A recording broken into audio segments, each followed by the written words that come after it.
Subscribe कीजिए government jobs academy channel को और बेल आइकन को दबाइए लेटेस्ट एजुकेशन वीडियोस सबसे पहले देखने के लिए। Welcome to government job academy. मैं Sandeep Gangwar, faculty of electrical and electronics. आज आपके साथ जुड़ा हूँ जेई एग्ज़ाम के ब्रांच इलेक्ट्रॉनिक्स के बारे में डिस्कशन करने के लिए। आज जो हम यहाँ डिस्कस करेंगे वो एग्ज़ाम पैटर्न और सिलेबस के बारे में डिस्कस करेंगे। ब्रांच रहेगी इलेक्ट्रॉनिक्स। सिर्फ इलेक्ट्रॉनिक्स की जो इलेक्ट्रॉनिक्स एंड कम्युनिकेशन ब्रांच है, सिर्फ वही ब्रांच के लिए सिलेबस नहीं है। इसके अलावा इलेक्ट्रॉनिक्स की जितनी भी ब्रांचें हैं, इलेक्ट्रॉनिक्स एंड अलाइड इंजीनियरिंग, चाहे आपका इंस्ट्रूमेंटेशन हो, EI हो या फिर EN हो, सबका सिलेबस ये कॉमन रहेगा। या फिर मैं एक दूसरे शब्दों में कहूँ कि अगर आपने जेई के एग्ज़ाम को इलेक्ट्रॉनिक्स एंड अलाइड ब्रांच से भरा है तो आपका जो सिलेबस आएगा वो ये वाला आएगा। ठीक है, ये जो टेक्निकल एग्जाम आपका होना है वो आपका 100 मार्क्स का एग्जाम होना है। टेक्निकल एग्जाम आपका 100 मार्क्स का होगा। 1/3 की आपकी नेगेटिव मार्किंग रहेगी और ये आपको जो ड्यूरेशन मिलेगी 120 मिनट की ड्यूरेशन मिलेगी।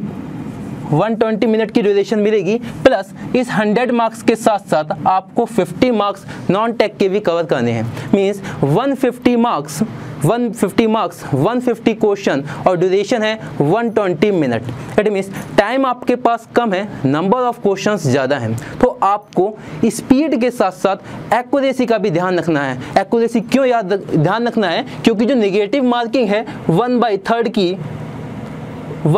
की आपकी नेगेटिव मार्किंग भी है। ठीक है, तो अपने लोग 1 by 1 सभी सिलेबस में जो भी आपके टॉपिक दे रखे हैं या फिर जो भी आपकी यूनिट दे रखे हैं उनको अभी यहाँ इस वीडियो में डिस्कस करते हैं। फिर जो नेक्स्ट वीडियो मैं बनाऊंगा, जो आपको नेक्स्ट वीडियो प्रोवाइड की जाएंगी, वो सभी टॉपिक की डिटेल डिस्कशन होगा। आपको वो बहुत ही हेल्पफुल रहेंगी आपके एग्जाम पॉइंट ऑफ व्यू से। ठीक है, तो ये जो सिलेबस है, रेलवे ने जो ये सिलेबस बनाया है वो 10 यूनिट में या फिर 10 चैप्टर में डिवाइड किया हुआ है। रेलवे ने इसी साल ये सिलेबस डिसाइड किया है, या फिर मैं ये कहूँ कि ये पहला मौका आपके पास ऐसा है कि आपको जो रेलवे एग्जाम देने वाला है वो आपको बता के देगा। इससे पहले क्या होता था, सभी ब्रांच के लिए कॉमन एग्जाम होता था, सिविल का रहा या मैकेनिकल का रहा, सभी के लिए कॉमन एग्जाम होता था। अब क्या है, अब सिलेबस आपके लिए पहले से ही डिफाइन है। तो इट मीन्स इलेक्ट्रॉनिक्स के स्टूडेंट के लिए इन 10 यूनिट में से ही आएगा। तो आपको ये 10 यूनिट बहुत अच्छे से कवर करनी है। प्लस इसका न्यूमेरिकल पोर्शन भी कवर करना है, क्योंकि कैलसी अलाउ है, वर्चुअल कैलकुलेटर अलाउ है। तो आपका जो क्वेश्चन आएगा वो न्यूमेरिकल भी आ सकता है। थ्योरेटिकल प्लस न्यूमेरिकल दोनों कॉन्सेप्ट को क्लियर करना पड़ेगा। ठीक है, सिलेबस पे आते हैं। जो सिलेबस है वो आपका 10 यूनिट, जिसमें से आपकी जो स्टार्टिंग की ये 2 यूनिट हैं, EDC एंड ECM, आपका जो इसका फुल नेम है electronics devices and circuit, and ECM electronics component and material. जो ये पहली यूनिट है EDC, इसे कई लोग बेसिक इलेक्ट्रॉनिक्स के नाम से भी जानते हैं। तो मैं यहाँ लिख देता हूँ, जो आपकी EDC है वो आपकी बेसिक इलेक्ट्रॉनिक्स के नाम से भी जानी जाती है। सेकंड यूनिट जो है आपकी ECM electronics component and material, ये कोई यूनिट नहीं है, ना ही कोई ये चैप्टर है। रेलवे ने इसी साल से इस चैप्टर को इंट्रोड्यूस किया है आपके लिए। मींस ये जो सिलेबस है इस बार डिज़ाइन किया गया है। ये जो यूनिट है ECM, ये एक सब्जेक्ट होता है आपका मटेरियल साइंस। मटेरियल साइंस एक सब्जेक्ट होता है जो आपके ES के एग्जाम में पूछा जाता है। उस सिलेबस का ये 10% पोर्शन ECM में दिया हुआ है। या फिर ये कहें कि ये जो यूनिट है वो ज़बरदस्ती बनाई गई है रेलवे के द्वारा। लेकिन अपनों को क्या, जब सिलेबस में दी है तो इसे पढ़ना पड़ेगा, क्योंकि इससे क्वेश्चन आएंगे ही आएंगे। तो EDC रहेगा बेसिक इलेक्ट्रॉनिक्स और ECM रहेगा electronics component and material.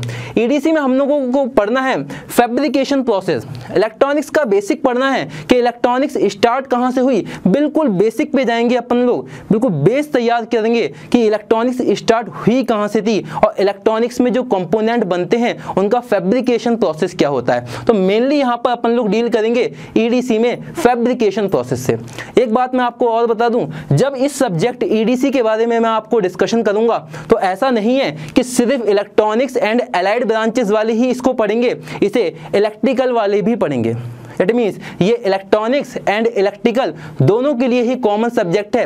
Electrical के लिए बेसिक इलेक्ट्रॉनिक्स के नाम से जाना जाता है और ये इलेक्ट्रॉनिक्स के लिए EDC के नाम से जाना जाता है। तो दोनों के लिए कॉमन रहेगा और उसमें बेसिक फैब्रिकेशन का डिस्कशन करना है। सेकंड यूनिट में आपको बता चुका हूँ मटेरियल साइंस का डिस्कशन है। इसमें मटेरियल कंपोनेंट की प्रॉपर्टी के बारे में डिस्कशन करना है, कौन सा मटेरियल कब पैरामैग्नेटिक होगा कब फेरोमैग्नेटिक होगा। जब ये सब्जेक्ट स्टार्ट करेंगे तब अपने लोग इसके बारे में डिटेल में डिस्कशन करेंगे।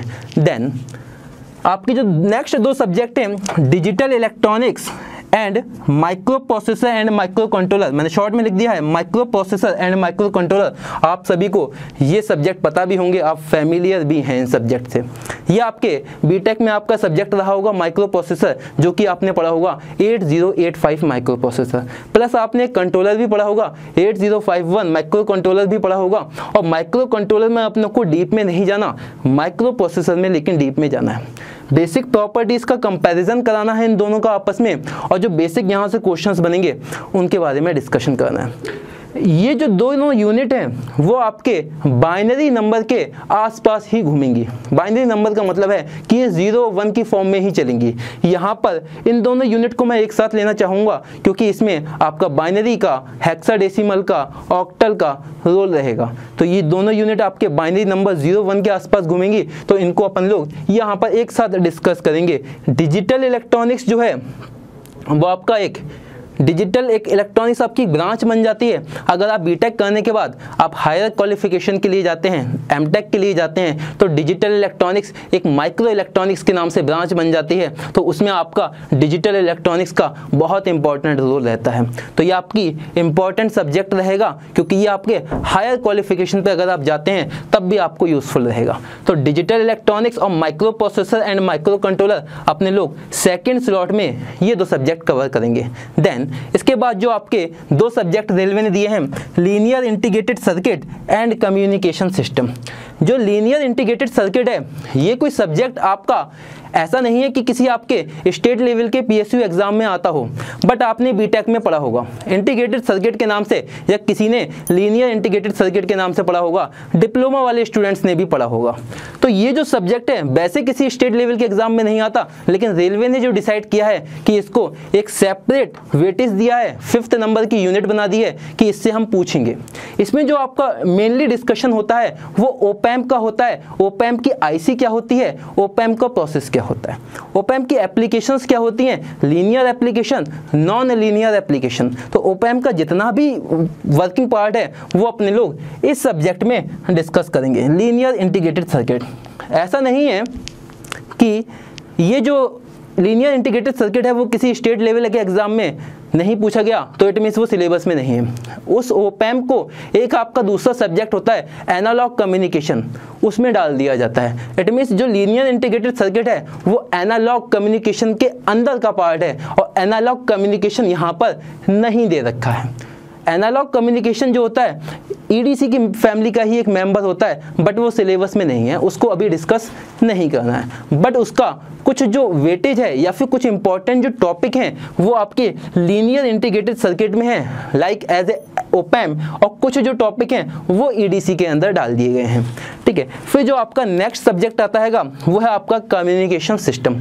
Very important subject. इंपॉर्टेंट क्यों है? क्योंकि पहली बात तो सिलेबस में दिया हुआ है इसलिए इंपॉर्टेंट है क्योंकि इससे पूछा जाएगा, और दूसरी बात ये कम्युनिकेशन सिस्टम, जैसे कि अभी मैंने आपको बताया कि आप बैचलर ऑफ टेक्नोलॉजी बीटेक अपना कंप्लीट करने के बाद हायर क्वालिफिकेशन के लिए जाते हैं तो ब्रांच डिवाइड होती है माइक्रो इलेक्ट्रॉनिक्स में, जो कि आपका डिजिटल इलेक्ट्रॉनिक्स वहाँ इंपॉर्टेंट हो जाता है। ऐसे ही दूसरी ब्रांच डिवाइड होती है कम्युनिकेशन इंजीनियरिंग में। कम्युनिकेशन इंजीनियरिंग में आप जब जाएंगे हायर क्वालिफिकेशन में तब इस सब्जेक्ट का मेन रोल रहेगा, और इस सब्जेक्ट में मेनली आपका मॉड्यूलेशन टेक्निक के बारे में डिस्कशन किया जाता है। तो यहाँ पर हम लोग मॉड्यूलेशन टेक्निक के बारे में डिस्कस करेंगे, चाहे वो एनालॉग मॉड्यूलेशन हुआ चाहे वो डिजिटल मॉड्यूलेशन हुआ। बट हुआ क्या है, रेलवे ने क्या किया है, रेलवे ने नाम लिखा है कम्युनिकेशन सिस्टम, और सिलेबस के अंदर जो इसके अंदर दे रखा है वो कम्युनिकेशन सिस्टम के पोर्शन के साथ साथ प्लस एक्स्ट्रा नॉलेज डाल दी है। मीन्स आपको कुछ एक्स्ट्रा भी पढ़ना पड़ेगा, फाइबर केबल्स के बारे में पढ़ना पड़ेगा, ऑप्टिकल के बारे में पढ़ना पड़ेगा और कुछ आपको ट्रांसमिशन लाइन के बारे में पढ़ना पड़ेगा। ट्रांसमिशन लाइन्स का जो टॉपिक है वो इसी कम्युनिकेशन सिस्टम में डाल दिया गया है रेलवे ने, और जो ट्रांसमिशन लाइन का जो टॉपिक होता है वो मैग्नेटिक थ्योरी का पार्ट है। यानी मैग्नेटिक थ्योरी उसने ऑफिशियली आपको नहीं कहा कि आपके सिलेबस में है, बट उसने बाय डिफ़ॉल्ट कम्युनिकेशन सिस्टम के अंदर वो टॉपिक डाल दिया। तो इट मीन्स आपको मैग्नेटिक थ्योरी का भी कुछ पार्ट भी यहाँ पर कवर करना पड़ेगा। ये आपके जो 6 सब्जेक्ट हैं मैंने आपको 3 स्लॉट में बताए हैं। यहाँ पर अपना ये दोनों एक जैसे हैं, कुछ आपस में मिलते जुलते हैं, तो इनको एक साथ कंप्लीट करेंगे, फिर इन दोनों को एक साथ, और फिर इन दोनों को एक साथ कंप्लीट करेंगे। ये जो 2 सब्जेक्ट हैं इसमें से जो पहला सब्जेक्ट है ये आपके ईसी या फिर इलेक्ट्रॉनिक्स के साथ साथ इलेक्ट्रिकल वाले स्टूडेंट भी पढ़ेंगे। तो ऐसा नहीं है कि जब आप इसकी वीडियो देखें तो आप ये कहें कि मेरी ब्रांच तो इलेक्ट्रॉनिक्स नहीं है, मैं इलेक्ट्रिकल का हूँ। तो इलेक्ट्रिकल का ये कॉमन सब्जेक्ट है, आपको पढ़ना पड़ेगा और आपका इम्पॉर्टेंट है, ना कि सिर्फ रेलवे एग्ज़ाम के लिए। आपके एसएससी जेईई एग्ज़ाम में इस टॉपिक से काफ़ी नंबर ऑफ क्वेश्चंस पूछे जाते हैं। तो ये 6 चैप्टर जो रहे रेलवे के वो मेनली इलेक्ट्रॉनिक्स वालों को यहाँ पढ़ने हैं। इसके अलावा रेलवे ने आपके पास 4 चैप्टर और दिए हैं, सेपरेट बना के दिए हैं, अलग से दिया है उनका सिलेबस डिज़ाइन करके। 7th और 8th है electronics measurement and basic electrical. जिस तरह इलेक्ट्रिकल वाले को इलेक्ट्रॉनिक्स वाले का ईडीसी पढ़ना पड़ रहा है, वैसे ही इलेक्ट्रॉनिक्स वाले को इलेक्ट्रिकल वाले के बेसिक इलेक्ट्रिकल और इलेक्ट्रॉनिक्स मेजरमेंट पढ़ना पड़ेगा। ये जो 2 सब्जेक्ट हैं वो मेनली आपके इलेक्ट्रिकल के सब्जेक्ट हैं, ये दोनों आपके इलेक्ट्रिकल के सब्जेक्ट हैं, बट इलेक्ट्रॉनिक्स वालों को पढ़ने हैं क्योंकि कॉमन आपका सिलेबस में दे रखा है। जो आपका जो मेजरमेंट रहेगा यहाँ सब्जेक्ट, वो आपको किसी इंस्ट्रूमेंट की एक्यूरेसी के ऊपर ध्यान रखना है कि कोई इंस्ट्रूमेंट कितना एक्यूरेट है, कितना प्रिसीजली काम कर रहा है। तो जो इलेक्ट्रॉनिक्स जितने भी मेजरमेंट के कंपोनेंट रहेंगे उनके बारे में यहाँ डिस्कशन किया जाएगा, कितनी किसमें एरर है और कैसे वो काम करेगा। तो ये आपका मेनली इलेक्ट्रिकल का सब्जेक्ट है, बट इलेक्ट्रॉनिक्स वालों को डिस्कस करना है, अपन लोग यहाँ ऐसे डिस्कस करेंगे। नेक्स्ट है बेसिक इलेक्ट्रिकल। जिस तरह यहाँ पर बेसिक इलेक्ट्रॉनिक्स है वैसे ही है एक बेसिक इलेक्ट्रिकल। ये जो बेसिक इलेक्ट्रिकल है इलेक्ट्रिकल वालों को सब्जेक्ट है, बट इलेक्ट्रॉनिक्स वालों को पढ़ना है। और ये बेसिक इलेक्ट्रिकल दूसरे नाम से भी पढ़ना है आपको, नेटवर्क थ्योरी। नेटवर्क थ्योरी तो बेसिक आपको नेटवर्क की नॉलेज होनी चाहिए, क्योंकि बिना नेटवर्क के इलेक्ट्रॉनिक्स भी अधूरी है और बिना इलेक्ट्रॉनिक्स के आपका इलेक्ट्रिकल भी अधूरा है। तो आपको बेसिक इलेक्ट्रिकल, बेसिक थ्योरम क्या होती हैं, मैश और लूप एनालिसिस क्या होता है, कौन कौन से टॉपिक अपने लिए इंपॉर्टेंट है, कौन कौन से अपनों से एग्जाम में पूछ सकता है रेलवे, इसके बारे में यहाँ डिस्कशन करेंगे। तो ये आपका इलेक्ट्रिकल प्लस इलेक्ट्रॉनिक्स मैं लिख सकता हूँ, ये आपको दोनों को पढ़ना पड़ेगा। फिर आपका बनता है 9th एंड 10th चैप्टर। जो 9th है DCN यानी डेटा कम्युनिकेशन नेटवर्क। इस सब्जेक्ट को आपने कभी पहले किसी एग्ज़ाम में नहीं देखा होगा, किसी एग्ज़ाम में नहीं आता, किसी PSU एग्ज़ाम में नहीं आता, ना ही गेट में आता है, ना ही IES में आता है। बट रेलवे ने डिसाइड किया है कि इस जो आपका चैप्टर है इससे वो क्वेश्चन पूछेगा। ये जो है कंप्यूटर का CS का ब्रांच का सब्जेक्ट है, तो CS ब्रांच के ये दोनों सब्जेक्ट आपसे इलेक्ट्रॉनिक्स में पूछे जाएंगे इस बार। तो ये जो दोनों सब्जेक्ट हैं वो आपके CS ब्रांच के हैं। डेटा कम्युनिकेशन नेटवर्क, इसमें क्या पूछा जाएगा बेसिकली आपसे लैन वैन IP एड्रेस के बारे में पूछा जाएगा कि कैसे आपका नेटवर्क काम करता है, बेसिक नेटवर्क की टोपोलॉजी के बारे में पूछा जाएगा। तो DCN अपनों को यहाँ पर कंप्यूटर साइंस का जो सब्जेक्ट है उसको डिस्कशन करना पड़ेगा। लास्ट आपका चैप्टर दे रखा है कंप्यूटर प्रोग्रामिंग। इसमें आपको बेसिक नॉलेज होनी चाहिए C की, C++ की, .NET की और DBMS की। तो ये जो सब्जेक्ट है वो बेसिकली है कंप्यूटर साइंस वालों को, लेकिन अपनों को थोड़ी नॉलेज होनी चाहिए। ज़्यादा डीप नॉलेज की नीड नहीं है इसमें, क्योंकि ब्रांच ही अपनी नहीं है तो इतनी डीप की नॉलेज नहीं है। बट नॉलेज होनी 100% चाहिए, क्योंकि सिलेबस में दे रखा है तो आएगा पक्का। तो आपको ये CS की फैकल्टी, कंप्यूटर साइंस की फैकल्टी के द्वारा कंप्लीट कराया जाएगा, और ये बाकी जो सब्जेक्ट हैं वो जैसी जैसी फैकल्टी रहेगी जिस सब्जेक्ट की, उसके द्वारा कंप्लीट कराया जाएगा। आप ये देखिएगा कि आपके 10 चैप्टर दिए गए हैं 100 मार्क्स का आएगा तो आपका ईच चैप्टर का वेटेज जो रहेगा वो आपका 10 मार्क्स का वेटेज रहेगा। सभी चैप्टर से 10 नंबर का पूछा जाएगा। और अगर आप ये सोचते हैं कि मैं इलेक्ट्रॉनिक्स के 6 चैप्टर कंप्लीट कर लूँगा, 60 में से 60 नंबर ले आऊँगा, कोई मेरा गलत नहीं होगा, 100% एक्यूरेसी और 100% अटेम्प्ट के साथ 60 में से 60 ले आऊँगा, फिर ये जो 40 नंबर बचे ये आपको प्रॉब्लम कर देंगे। तो आपको सभी को एक साथ लेके चलना है, ये आपके लिए बहुत ही इंपॉर्टेंट रहेगा, क्योंकि जो आपका सिलेक्शन होगा वो इन्हीं 100 मार्क्स पे डिपेंड करेगा। प्लस जो आपका जो 50 मार्क्स हैं, आप ये देखिएगा ये CBT 2 के बारे में डिस्कशन कर रहा है। CBT 2 में 100 + 50 का रेशो है। अगर आपका ये 50, आप कहते हैं कि मेरा 50 अच्छा है, मैं 50 में मार्क्स गेन कर सकता हूं, तो आप ये भी याद रखिए कि आप ही नहीं, जितने भी लोग हैं सबका 50 मार्क्स का पोर्शन अच्छा रहेगा, क्योंकि वो सभी के सभी CBT 1 क्वालिफाई करके आए हैं और CBT 1 में इसी 50 मार्क्स का पूछा गया था।